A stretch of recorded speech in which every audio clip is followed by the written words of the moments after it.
hoje falar sobre trabalho de grupo na aula de matemática, que consideramos ser um tema sempre atual quando se fala de ensino da matemática.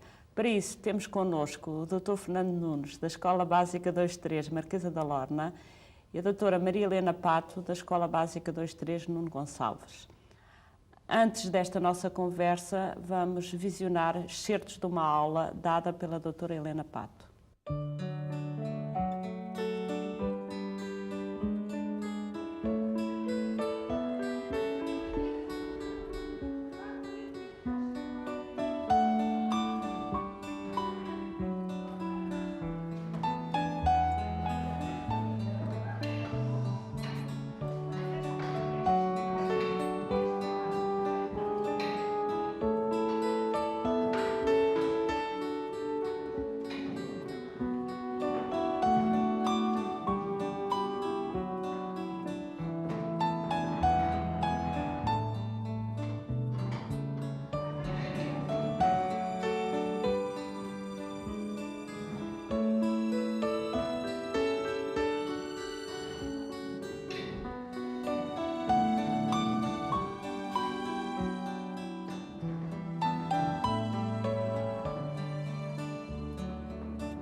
Então, vamos dar início à atividade da aula de hoje e que é o seguinte: vocês vão resolver um problema em grupo, obviamente. Eu vou dar para já os exemplares ao grupo, já sabem que não têm um por grupo. O porta-voz fica com um.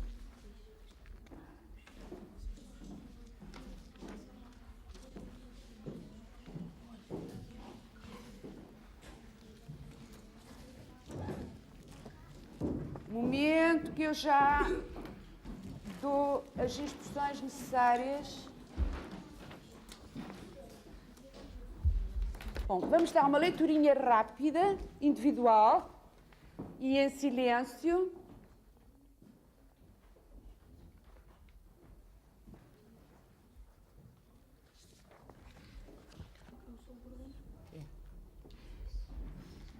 Olhem, eu vou ler o texto alto e vão ver se têm ou não dúvidas sobre o texto, que é de interpretação, palavras que não sabem o que querem dizer, ou o que é que se pretende com o problema. O problema chama-se Matematicando na Bicha para a Caixa, e o problema é este. A Rita olhou a montra de uma loja em Saltos. Havia apenas calças e camisolas e eram como ela gostava. Os preços muito baixos. Calças de 4.000 escudos, com 25% de desconto, e camisolas de 2.500 escudos, com 30% de desconto. Teriam os seus tamanhos, entrou para ver. Eu estava atrás dela quando chegou à caixa, já com as compras no saco, e pagou com 2 notas de 5 contos. Reparei que não recebeu troco.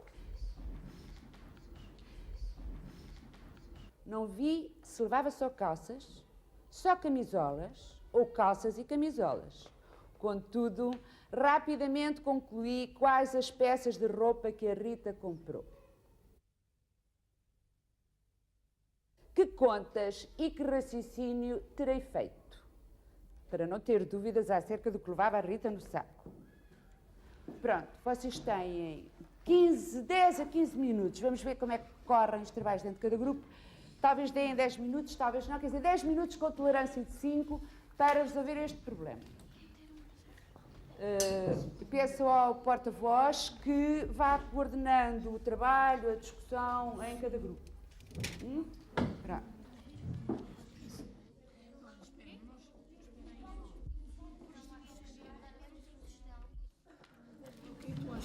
Eu acho assim, olha, eu sei que 25% dos 4 mil escudos vai dar 3 mil escudos. Olha, espera, nós...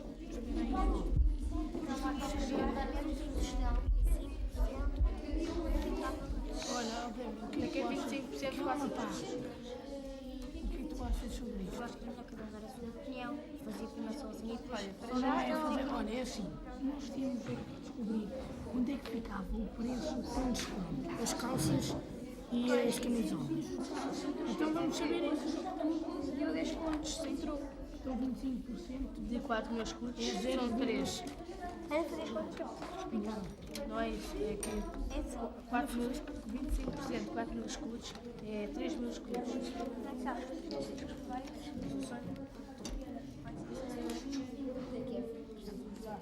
Durante decidiram começar, o que é que vão começar por fazer? Vamos começar por saber o preço da camisola e das calças com desconto. Já com o desconto efetuado? É? Sim.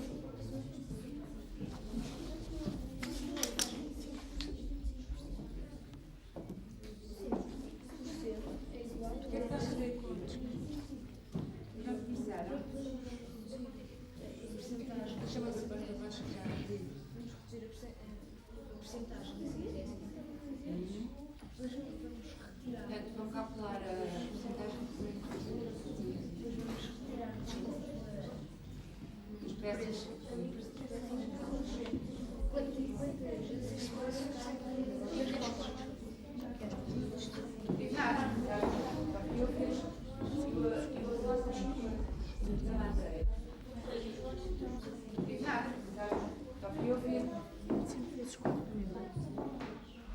Dá mil escudos. Dá mil escudos. Sem o desconto, depois fica 3 mil. Fica 3 mil. Vai ficar. Vai ficar 4 mil menos 9. Mais uma interrupção, desculpem lá, mas a Margarida está a colocar uma questão que eu acho que interessa a todos os grupos. Repete. Se devemos colocar todas as hipóteses ou se devemos colocar só uma à nossa escolha. Perceberam? Nesta fase em que vocês já estão de noção do problema, então eu queria dizer-vos que vocês têm que indicar todas as hipóteses. Todas as hipóteses, têm que estudar todas as hipóteses e dar todas as soluções possíveis. O que tu achas? Eu acho assim, olha, nós podemos ter 6 contos, são 2 pares de calças. Segunda hipótese. Porque é 3 e Bem, eu acho que esta é a única hipótese. Pois é. Não, as calças são mais.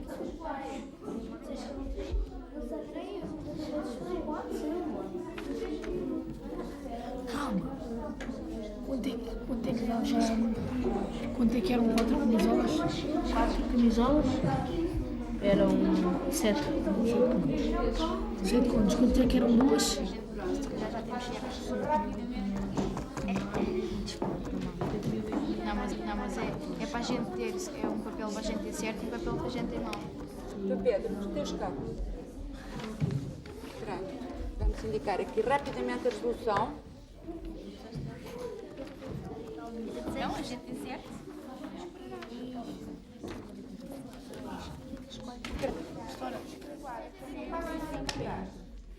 A parte do programa vai ser resolvida todos os grupos, em painéis. Vocês só essa parte do quadro. Fazem o estudo aí, está bem?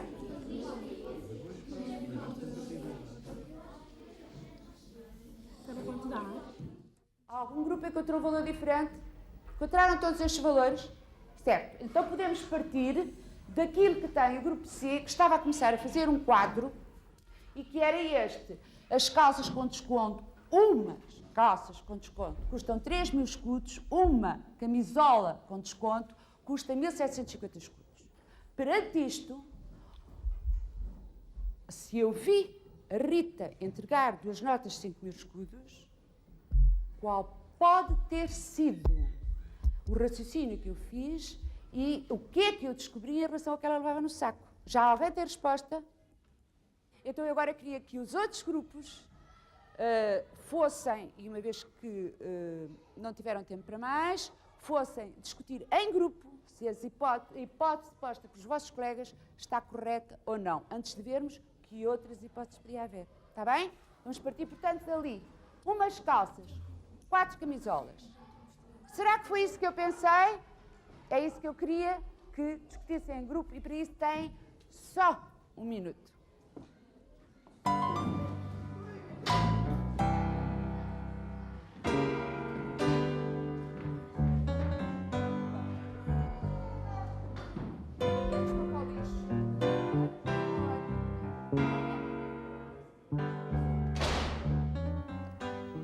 Vamos então conversar sobre o trabalho de grupo na aula de matemática. Helena, uma das questões que se põem é a questão da organização da sala, dos miúdos, etc. Como é que isso se pode resolver? Sim, é verdade, quer dizer, uma aula de trabalho de grupo não pode decorrer com as mesas, como tradicionalmente no modelo tradicional de aula, estão dispostas. Portanto, das duas uma, ou as escolas dispõem de salas especificamente destinadas para trabalho de grupo, o que raramente acontece, ou teremos que organizar os alunos para que arrumem a sala com uma disposição adequada ao trabalho de grupo, isto é, que juntem aquelas mesas que são de 2 alunos, por forma, e isso acabou de se ver naquela aula, por forma a formar mesas em que vão estar 4 a 5 alunos por grupo, formando, portanto, 5, 6 grupos, nunca com mais, do meu ponto de vista, nunca com mais do que 5 alunos por grupo, nunca com menos do que 4, Sim. porque, infelizmente, não há condições para isso. As nossas turmas continuam a ter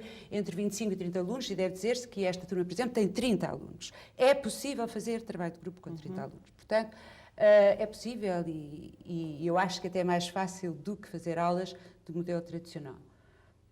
É isto, tem que se organizar desta maneira. Depois há outros aspectos de organização dos alunos para o trabalho de grupo, podemos falar mais tarde, mas em termos de organização da aula, passa por isso. São os alunos que arrumam as mesas, são os alunos que tornam a desarrumar as mesas no fim da aula, isso faz-se num minuto à entrada e 1 minuto à saída. Portanto, isso não tira muito o tempo da aula? Nada. Tempo... Tira 1 minuto.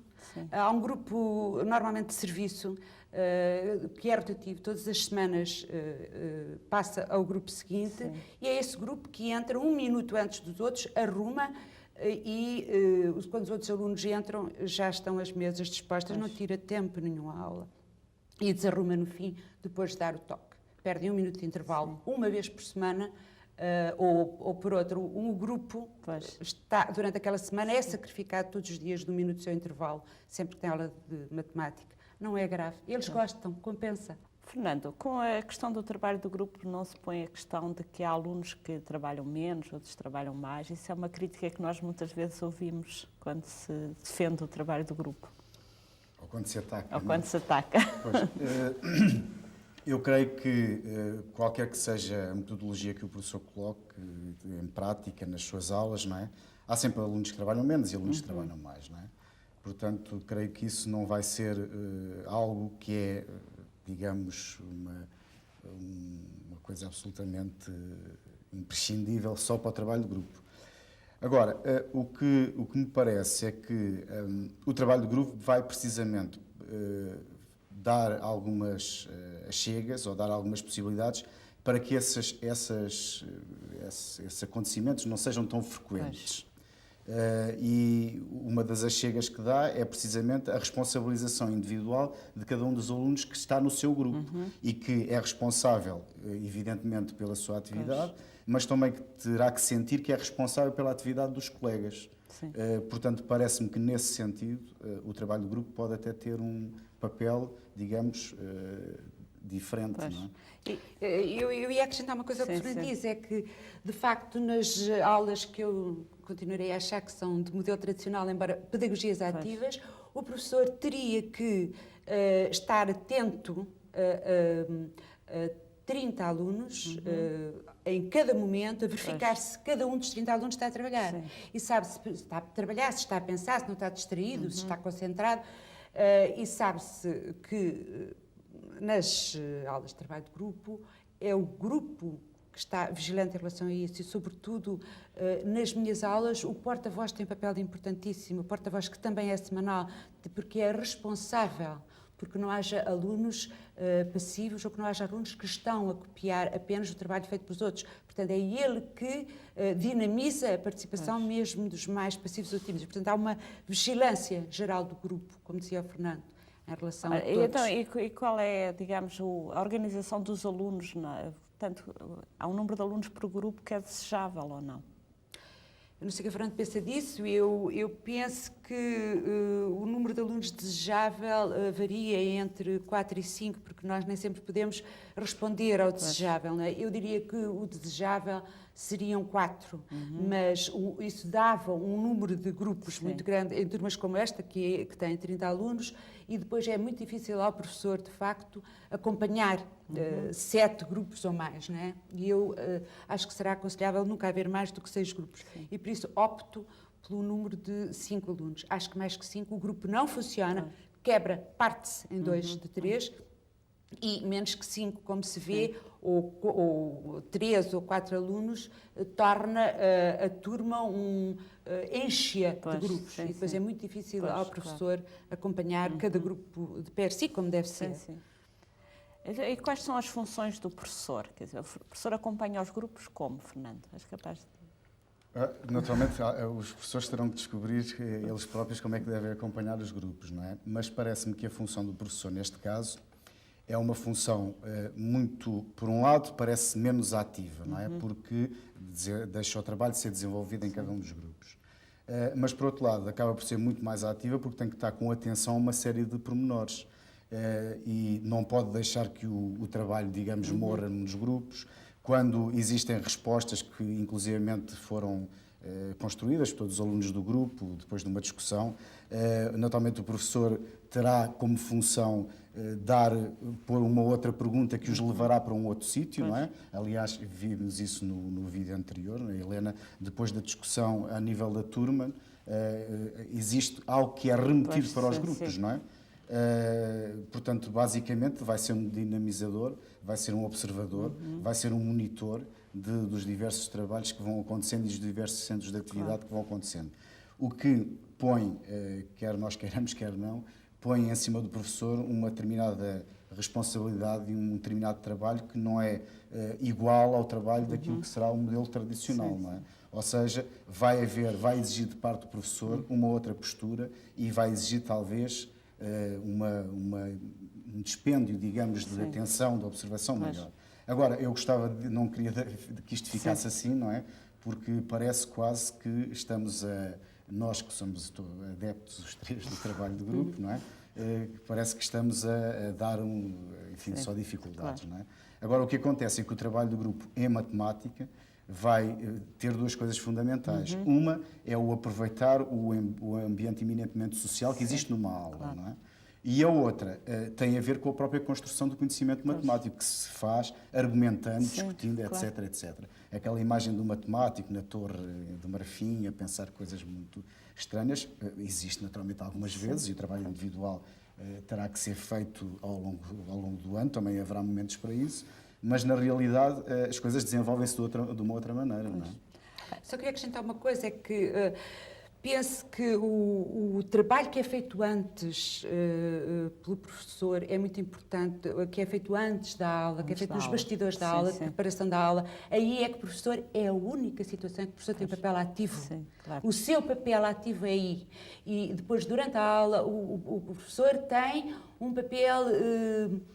isto é, a atividade está centrada nos alunos e, portanto, ele está meramente como orientador da aula, mas numa retaguarda, embora não deixe de acompanhar minuto a minuto o que está a ser feito para, como dizia o Fernando, colocar uma questão, colocar um obstáculo, que eu acho importantíssimo ou reorientar ou regular a atividade dos alunos noutro sentido, mas a atividade numa aula de trabalho de grupo está de facto centrada nos alunos. Isto é, os professores deixam de estar roucos, deixam de enrouquecer, porque até neste aspecto é muito bom, sobretudo para professores que se queixam disso. Sim. São os alunos que falam, não são os professores, são os alunos que agem, não são os professores.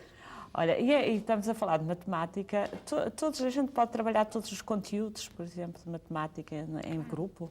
Claro. Claro, como? Eu acho que sim, claro, quer dizer, embora eu acho que as situações ideais para trabalho de grupo são situações problemáticas, eu penso que qualquer conteúdo em matemática é problematizável e nesse aspecto os atuais livros escolares já têm enormes pistas de situações problemáticas, nem sequer é muito difícil um professor planificar situações para trabalho de grupo hoje em dia, porque tem pistas nos livros escolares, mas eu penso que sim, são as situações mais enriquecedoras. Embora eu deva acrescentar que, embora os alunos nas minhas aulas estejam sempre arrumados em grupo, nem sempre estão a fazer trabalho de grupo. Há situações que não são trabalháveis em termos de... embora se gere a mesma uma dinâmica de grupo, não há discussão de estratégias, não há aquilo que caracteriza o trabalho de grupo, há mais um somatório em grupo de trabalhos individuais. E eu penso que às vezes ainda fazemos alguma confusão sobre isso. Talvez em relação a isso, gostava de acrescentar que nós atualmente estamos, em termos de investigação sobre trabalho de grupo em matemática, está a haver uma espécie de um salto qualitativo. Até agora, as pessoas que investigavam importavam-se muito com medir uma entrada e ver o que é que saía. Claro. E não se importavam tanto com aquilo que se passava lá. Era uma espécie de uma caixa negra enquanto o trabalho de grupo estava a ser feito. E nessa altura realmente eram experimentadas várias coisas e várias variáveis quase quantificáveis, número de alunos por grupo, número de grupos na turma, etc. Não é? Parece-me, e estou perfeitamente de acordo com o que a Helena diz, que as coisas fundamentais no trabalho de grupo têm a ver, primeiro, com o tipo de tarefas que são propostas. Naturalmente, terão que ser, como ela diz muito bem, algo que motive a discussão e que a potencialize. Não é? E depois a criação dentro da sala de aula de uma cultura que seja precisamente uma cultura em que o aluno se sinta à vontade para argumentar e que veja que isso é valorizado. Não é? Coisa que nós sabemos que nem sempre aconteceu. Não é? Pronto, muito mais já havia a dizer sobre a questão do trabalho de grupo em matemática. De qualquer forma, penso que foram dadas algumas pistas que me parecem importantes. Queria agradecer ao Fernando e à Helena a sua disponibilidade para participarem neste debate.